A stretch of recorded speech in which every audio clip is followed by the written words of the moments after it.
여러분 안녕하십니까? 계속해서 대구 경북 소식을 전해드리겠습니다.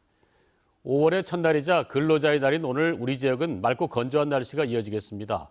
오늘 아침 제저기온은 대구 15.4도를 비롯해 구미 14.3, 안동 16, 포항 15.9도 등으로 어제와 비슷하고 낮 최고 기온은 대구 25도 등 18도에서 27도의 분포로 어제보다 5, 6도가량 낮겠습니다. 내일도 대체로 맑겠고 기온은 오늘과 비슷하겠습니다.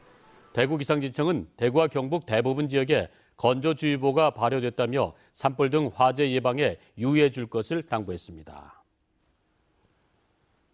지방 소멸을 막기 위한 정부 대책이 시작됐습니다. 먼저 지역에서 인구 유출을 막을 방안을 내면 특별교부세를 내려주기로 했는데요. 새 정부가 들어서면 종합적인 대책이 나올 전망입니다. 정동원 기자의 보도입니다. 행자부가 전국 지자체를 대상으로 인구 유출을 막을 수 있는 방안을 공모했습니다.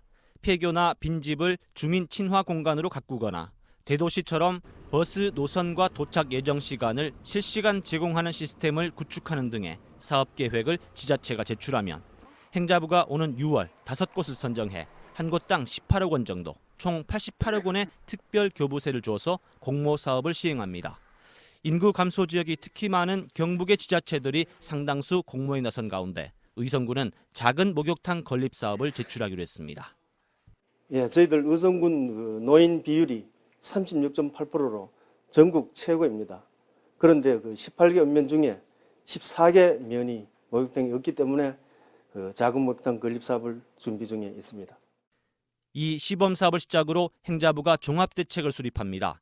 낙후 지역 개발처럼 국가 균형 발전 정책이 명칭을 바꿔 시행되어 왔지만 인구 구조 변화를 종합적으로 고려한 지역 발전 정책이 없었는데 청년 희망뿌리단 운영 등의 지방 소멸 방지에 초점을 맞춘 대책을 마련해서 새 정부가 들어서 국정 과제화되면 확정하기로 했습니다.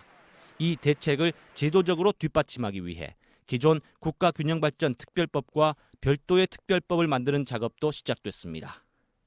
제가 일본처럼 지역에서 자생적으로 본인들이 필요한 사업들을 위주로 해서 국가가 지원하는 방향으로 가야 되거든요.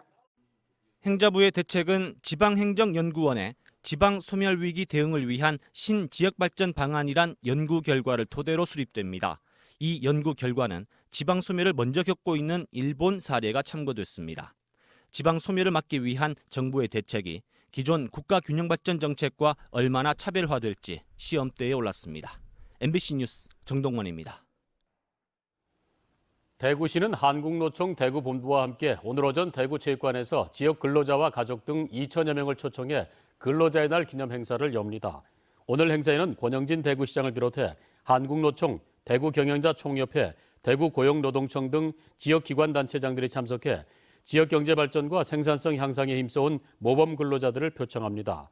민주노총 대구지역본부도 오늘 오후 2시부터 대구중앙로 대중교통 전용지구에서 조합원 3천여 명이 참여하는 세계노동절 대구대회를 진행할 예정입니다. 대구시는 민원인이 업무를 처리한 공무원의 청렴도를 평가하는 청렴 해피콜 운영을 이달부터 강화한다고 밝혔습니다. 지난달까지는 대구시와 계약하는 1,000만 원 이상 공사, 물품 구매 용역에 대해서 계약을 체결한 즉시 전화 설문을 했지만 이달부터는 공사 준공 등 사업과 민원 처리가 끝난 뒤에 전화 설문을 실시해 업무 처리 전 과정에서 공무원의 청렴도를 평가할 방침입니다. 대구시는 지난 2월에는 상수도 분야를, 지난달에는 소방 분야 민원에 대해서도 전화 설문을 실시하는 등 청렴 해피콜 제도를 확대 시행하고 있습니다. 국세청이 올해 종합소득세 신고와 관련해 납세자의 편의 향상에 초점을 두고 업무를 추진합니다. 전화 한 통으로 신고가 완료되는 전화신고 ALS 방식을 처음으로 도입하고 인터넷 홈페이지 홈택스에 종합소득세 신고 도움 서비스를 구축했습니다. 외국인 관광객 감소, 재해 구조조정 등으로 어려움을 겪고 있는 납세자의 납부 기한을 최장 9개월까지 연장하기로 했습니다.